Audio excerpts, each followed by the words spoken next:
Bonjour à tous, je suis Nicolas et aujourd'hui, je vous parle des probiotiques.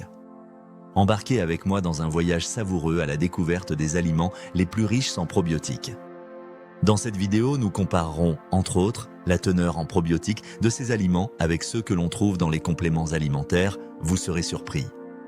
Les probiotiques sont en pleine effervescence. Ces micro-organismes bénéfiques font de plus en plus parler d'eux, tant dans le monde scientifique qu'autour de notre table de cuisine.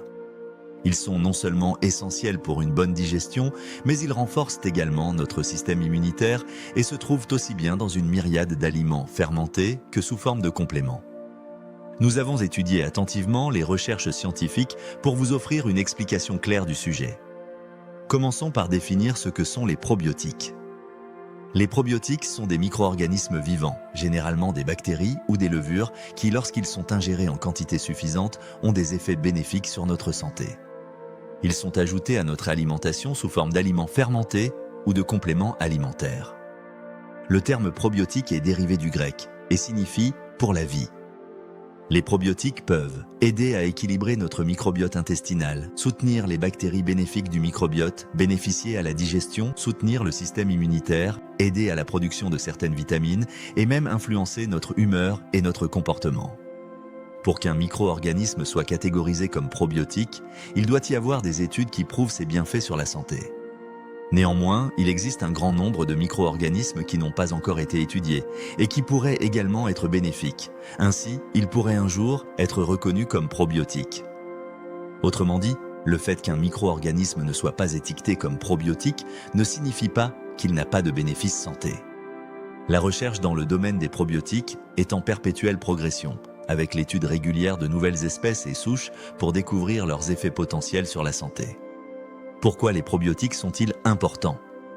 Les probiotiques vivent en symbiose avec nous, peuplant principalement notre système digestif, où ils constituent une partie vitale du microbiote intestinal, souvent appelé flore intestinale. Certains experts se réfèrent même à ce microbiote comme à un second cerveau, en raison de son influence profonde sur notre corps et notre esprit. Voici pourquoi ces alliés microscopiques sont importants. Digestion. Ils facilitent la décomposition des aliments et l'absorption des nutriments. Ils aident à renforcer notre système immunitaire. Ils peuvent avoir un impact sur notre humeur par le biais de l'axe intestin-cerveau. Ils sont impliqués dans la production de vitamines essentielles. En bref, les probiotiques sont indispensables pour une bonne santé et un bien-être général. Consommer des aliments probiotiques est bénéfique pour maintenir et renforcer l'équilibre de notre microbiote intestinal. Les probiotiques peuvent être particulièrement utiles lorsqu'il y a des facteurs qui déstabilisent notre microbiote, tels que la prise d'antibiotiques. Bien qu'utiles contre les infections, les antibiotiques peuvent également éliminer les bonnes bactéries de notre intestin. Par exemple, une alimentation riche en sucre, le stress, le manque de sommeil, le tabagisme et la consommation excessive d'alcool peuvent nuire à notre flore intestinale. Une flore intestinale déséquilibrée est liée à divers problèmes de santé, comme l'obésité, le diabète, les maladies cardiaques et certains cancers. En ajoutant des micro-organismes bénéfiques à notre système, les probiotiques aident à rétablir et renforcer la flore intestinale, contribuant ainsi à notre santé globale. Malheureusement, cette vidéo ne répondra pas à la question de quelle quantité ou de quelle sorte d'aliments probiotiques vous devez consommer chaque jour. Chaque personne est unique et une réponse rapide ne serait pas possible ici. Par contre, nous vous expliquerons la dose minimale à respecter et quelles sont les différences fondamentales entre probiotiques sous forme de compléments et aliments fermentés. Pour qu'un produit soit considéré comme probiotique, il doit contenir au moins 1 million de micro-organismes vivants par gramme. Cependant, pour un impact significatif sur votre santé, il est recommandé de consommer au moins 10 millions de micro-organismes vivants par gramme. Cette quantité est nécessaire pour que les probiotiques survivent au transit gastrique et atteignent l'intestin en bon état, ce qui est essentiel pour leur efficacité. Cela représente un taux de micro-organismes vivants minimum recommandé de 2,5 milliards par 250 ml. Vous découvrirez plus loin que tous les compléments probiotiques dépassent cette dose et que la majorité des aliments fermentés ont des concentrations suffisantes pour que leurs probiotiques soient bien assimilés. En biologie, une souche signifie un type spécifique de micro-organisme au sein d'une espèce. Par exemple, Lactobacillus rhamnosus GG est une souche spécifique de l'espèce Lactobacillus rhamnosus et est reconnue pour ses effets bénéfiques sur la santé intestinale et le système immunitaire. Il est bénéfique d'avoir une diversité de souches dans les probiotiques, car différentes souches peuvent agir de manière complémentaire sur votre santé. Les aliments fermentés tels que le kéfir et le kombucha contiennent généralement des centaines de souches différentes. C'est leur grand avantage.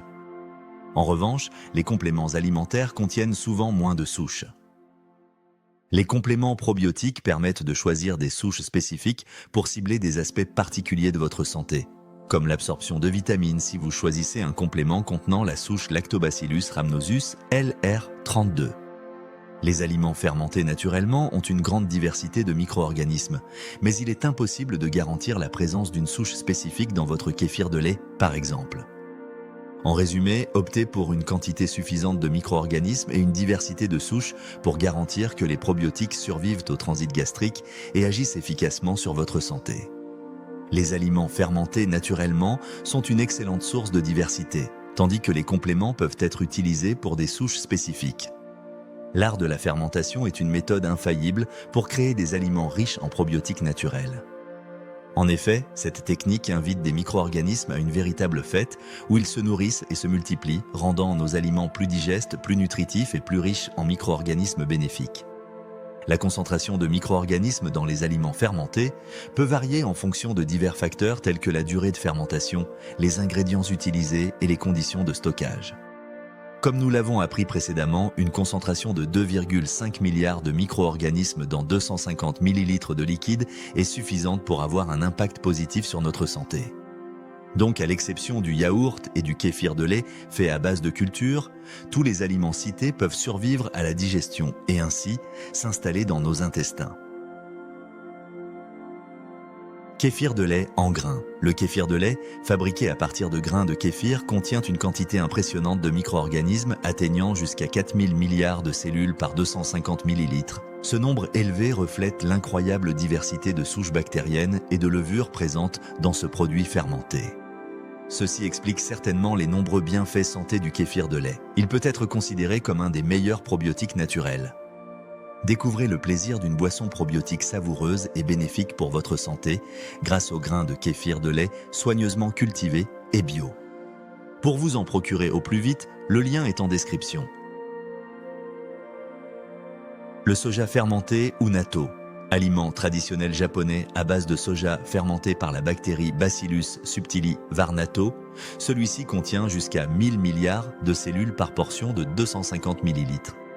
Si vous voulez en savoir plus, référez-vous à ma vidéo, les 5 bienfaits du natto. Et si vous souhaitez faire votre propre natto à la maison, le lien est en description. Yaourt anti-SIBO. Cette recette à l'apparence de yaourt permet de lutter contre le SIBO, un déséquilibre de la flore intestinale. Il contient environ 500 milliards de cellules de micro-organismes par portion de 250 ml. Kéfir de fruits. Le kéfir de fruits contient environ 500 milliards de cellules de micro-organismes par portion de 250 ml grâce à la diversité de ses souches microbiennes. Un lien pour se procurer des grains de kéfir de fruits est également dans la description. Préparez facilement chez vous une boisson pétillante, savoureuse et naturellement riche en probiotiques, prête en 24 à 48 heures après activation des grains. Kimchi. Le kimchi est un aliment fermenté coréen à base de choux et d'épices qui contient environ 250 milliards de cellules de micro-organismes par portion de 250 ml. Choucroute. La choucroute crue contient 25 milliards de cellules de micro-organismes pour une portion de 250 mg. Kombucha. Le kombucha, une boisson fermentée à base de thé, fournit 15 milliards de cellules de micro-organismes par portion de 250 ml, favorisant la santé intestinale. Un lien kit à kombucha maison se trouve dans la description. Faire du kombucha maison, c'est simple, facile et économique avec un kit de démarrage. Miso. Cette pâte fermentée d'origine japonaise, fabriquée à base de koji et de soja, contient 8 milliards de cellules de micro-organismes pour 2 cuillères à soupe grâce à sa fermentation longue durée. Essaye le kit de culture de koji pour miso. Le lien se trouve dans la description. Lancez-vous dans la fabrication de délicieux miso maison avec cette culture de koji pour miso. Le yaourt. Le yaourt traditionnel, bien qu'il contienne moins de micro-organismes que d'autres aliments fermentés, offre tout de même 3 milliards de cellules par portion de 250 ml. Manger un pot de yaourt sera certainement suffisant pour apporter une petite dose de probiotiques. Avec les ferments pour yaourt en poudre, préparer votre propre yaourt maison devient un jeu d'enfant. Le lien est en description. Kéfir de lait à base de culture. Du kéfir de lait, fait à partir de culture, contient 2 milliards de cellules de micro-organismes par portion de 250 ml. L'apport sera donc similaire au yaourt, toutefois, les souches de micro-organismes seront différentes. Les ferments pour kéfir de lait sont trouvables en passant par le lien dans la description. Avec les ferments en poudre pour kéfir de lait, préparez votre propre kéfir de lait à la maison. Voyons maintenant ce que valent les compléments alimentaires. Les compléments alimentaires probiotiques contiennent en moyenne 10 milliards de cellules vivantes par capsule ou comprimés. Cependant, il existe des produits plus concentrés, comme Robiotic Flore Intestinale pour 60 milliards par gélule. Le lien est aussi en description. Il existe aussi des aliments fermentés sans probiotiques. Certaines sortes de fermentation ne favorisent pas la croissance de micro-organismes bénéfiques ou éliminent ces derniers pendant la production. Par exemple, le vin, bien qu'issu de la fermentation, n'est pas une source de probiotiques. Donc, je bois du vin pour les probiotiques n'est pas une excuse valable. En réalité, les boissons alcoolisées, comme le vin, la bière et autres spiritueux, ne contiennent généralement pas de probiotiques. L'alcool peut même avoir un effet néfaste sur la flore intestinale en déséquilibrant les populations de bactéries. Le tempeh, un aliment fermenté à base de soja, voit sa teneur en probiotiques diminuer considérablement en raison de la cuisson, qui est une partie de son processus de production. Cuire un aliment fermenté contenant des probiotiques fera disparaître leur teneur en micro-organismes vivants. La cuisson ne retire pas tous les bénéfices des aliments, mais si vous cherchez à avoir des probiotiques, alors ne cuisez pas les aliments qui en contiennent. En outre, bien que le vinaigre de cidre de pomme non pasteurisé soit souvent cité comme une source de probiotiques, sa teneur est relativement faible. Une cuillère à soupe contient environ 4 millions de cellules vivantes, ce qui est nettement inférieur aux quantités trouvées dans d'autres aliments fermentés. Comment augmenter la quantité de probiotiques ? Pour maximiser la quantité de probiotiques dans les aliments fermentés, il est important de s'assurer que la fermentation se déroule dans des conditions optimales. Étant donné que ce sont des micro-organismes qui transforment les ingrédients en aliments fermentés, votre rôle est de créer un environnement dans lequel les micro-organismes peuvent prospérer.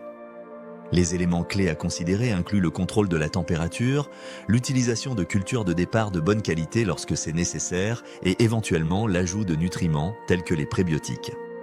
Les prébiotiques sont des fibres alimentaires qui servent de nourriture aux probiotiques.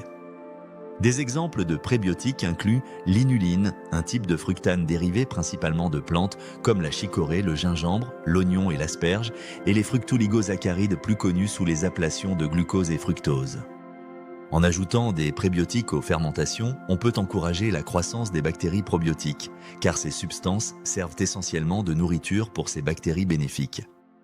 L'ajout de prébiotiques pourrait particulièrement être utile si les ingrédients de la fermentation ont une carence en fibres, comme par exemple le kéfir de lait, le kombucha ou le yaourt. Chaque type de fermentation est différent et il est donc préférable de suivre des instructions spécifiques pour chaque aliment probiotique. Vous trouverez en description une sélection d'ouvrages pour vous accompagner dans vos premières fermentations maison. En expérimentant avec différents types de fermentation et en assurant de bonnes conditions pour la croissance des micro-organismes, vous pouvez augmenter la teneur en probiotiques de vos aliments fermentés et bénéficier de leurs bienfaits pour la santé. Conclusion, les aliments fermentés, tels que le kéfir, le natto, le kimchi et bien d'autres, se révèlent être des sources incroyablement riches en probiotiques. Ils sont non seulement savoureux, mais aussi des réservoirs de diversité microbienne qui contribuent de manière significative à l'équilibre de notre microbiote. Cependant, dans certaines situations, les compléments alimentaires probiotiques peuvent également être une option viable, notamment lorsqu'il s'agit de cibler des besoins spécifiques avec des souches particulières. En intégrant des probiotiques à notre alimentation, nous faisons un choix judicieux pour notre santé. Mais attention, si intégrer des probiotiques est un bienfait, adopter un mode de vie équilibré incluant une alimentation variée et nutritive, de l'exercice et un bon sommeil est tout aussi crucial. Faire ses propres fermentations maison est un moyen très simple et accessible pour avoir une alimentation de grande qualité à portée de fourchette. Allez consulter les liens en description de la vidéo et lancez-vous sans crainte, la fermentation c'est tellement facile. Dis-moi en commentaire si toi aussi tu fermentes à la maison ou si tu comptes te lancer. Voilà pour aujourd'hui. Si cette vidéo vous a plu, n'hésitez pas à vous abonner, liker et partager pour ne pas rater les prochaines. Et d'ici là, bonne fermentation.